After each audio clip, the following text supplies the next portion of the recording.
Somewhere in our past, a human looked at a wolf and instead of just running or fighting, gave it a sound, a word, a name. That single act may have changed the fate of our entire species. Because naming something isn't just convenient.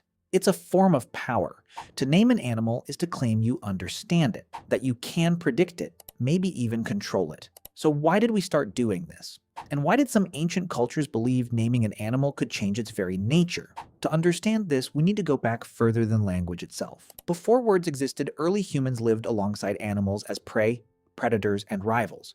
There was no need for names, only reaction. Run, hide, attack, survive. But something shifted roughly 100,000 years ago when human brains developed the capacity for symbolic thought, the ability to let one thing stand for another. A sound could now mean a creature even when that creature wasn't there. This wasn't just communication, it was something far more dangerous. It meant humans could talk about an animal without seeing it, warn each other about it, plan around it, and remember it long after it was gone. Suddenly, animals weren't just threats or food, they were characters in a story humans were starting to tell about their own world. But naming an animal required something else first, something researchers didn't expect to find so early. At the Chauvet Cave in France, painted over 30,000 years ago, archaeologists found something remarkable. Not crude scribbles, but detailed, accurate depictions of lions, horses, and rhinoceroses, each one distinct, each one clearly observed. These weren't random animals. They were specific individuals drawn with specific behaviors. Lions hunting in groups, horses in motion. Details only someone who had studied these creatures closely could capture. This tells us something critical.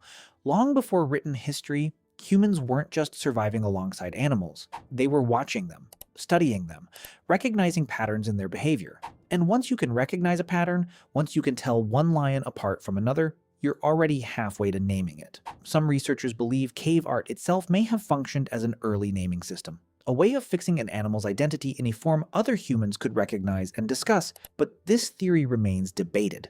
We can't know if these images had spoken names attached to them. What we do know is even stranger. In many hunter-gatherer societies studied by anthropologists today, animals aren't just named. They're given kinship, given ancestry, given souls. Among the Ojibwe and other indigenous peoples of North America, certain clans trace their lineage directly to animals. The bear, the crane, the wolf. This is known as totemism, a belief system where a specific animal is considered a spiritual relative of the group. This isn't decoration, it's identity. To name an animal, your ancestor is to say you are connected to it, responsible for it, shaped by it. Anthropologists have documented similar totemic naming systems across Australia, Siberia, and Africa, independently developed by cultures with no contact with each other, which raises an unsettling question. If totally unconnected societies across the planet all arrived at the same idea, that animals deserve names tied to identity and ancestry, is this pattern coincidence? Or is it something buried deep in how the human mind processes the natural world? However, the deepest clue wasn't found in totem poles or clan names. It was found in something far more ancient and far more personal. Around 15,000 years ago, something changed in human history that had nothing to do with art or spirituality. Wolves started becoming dogs. Genetic studies suggest this transformation happened gradually as certain wolves that tolerated human presence were allowed closer, fed scraps, and eventually bred selectively for traits like reduced aggression and increased loyalty. But here's what changes everything. A domesticated animal, one that lives alongside you, sleeps near your fire, and depends on you, cannot remain nameless. Archaeologists in Bonn Oberkassel, Germany, uncovered a 14,000-year-old grave containing a human, and beside them a dog buried deliberately, with apparent signs of illness suggesting it had been cared for during its life rather than abandoned.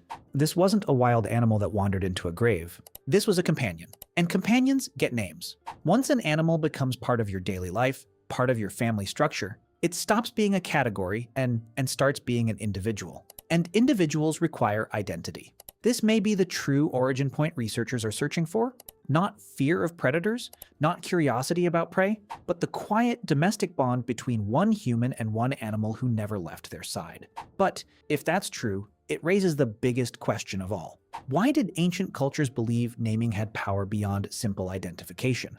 In multiple ancient traditions, from Mesopotamian texts to the biblical book of Genesis, naming an animal wasn't just labeling it, it was an act of dominion, a way of establishing authority over the natural world. In Genesis, Adam is described as naming every animal, and in doing so is granted a form of rule over them. This is presented as a scripture and belief, not verified history, but it reflects something ancient cultures clearly felt. That naming and power were connected. Similarly, in numerous shamanic traditions across Siberia and the Americas, learning an animal's true name was believed to grant influence over its spirit, a concept still echoed in myths and fairy tales today, where knowing a creature's true name gives you power over it. This belief appears again and again across cultures with no direct connection to each other, which suggests something profound. That naming an animal was never really about the animal at all. It was about us, our need to organize the world, to feel less powerless against it, to turn chaos into something we could understand, predict, and maybe even command.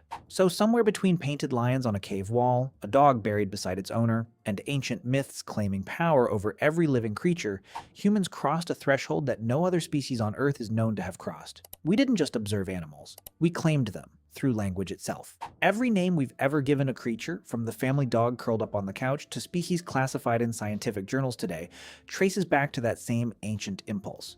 The need to turn the wild, unknowable world into something we could speak to and believe was speaking back. Maybe that's the real reason we started naming animals. Not just to describe them, but because deep down we've always wanted to believe we weren't alone out there. That the wolf outside the fire, the lion on the cave wall, the dog buried beside a 14,000-year-old grave wasn't just a creature, it was someone.